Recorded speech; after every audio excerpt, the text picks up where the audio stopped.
Let's take a look at how we utilize our climbing line as our lifeline when we're blocking down wood on a single stem.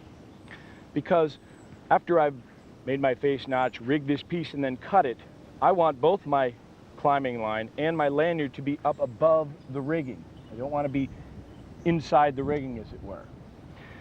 Of course, then a concern is that in effect I've just got two lanyards, and if I've only got a short piece of wood here and I were to get shaken, potentially my line could flip up off the top.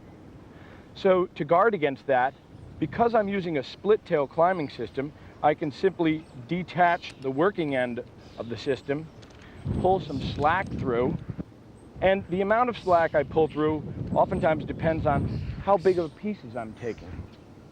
What I'll then do is I will tie a running bowline with my climbing line around the stem.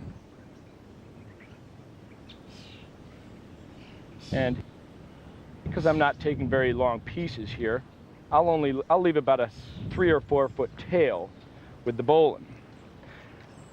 I can then cinch this off on the stem of the tree, and what I'll do is I'll take my friction hitch, cinch it up tight, and I can actually take this and transfer it over. I'm going to remove the micro pulley for this. Transfer it over to this harness, has a center D-ring here.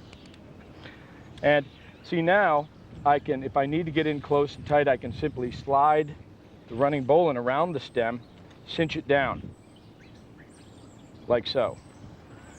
Because I do want to have an escape route up here on this single stem, what I'll do is I'll utilize a figure-8 descender and attach that to the climbing line below the friction knot. Because I'm on one single line, I would not want to try to descend on that friction knot just on the single line.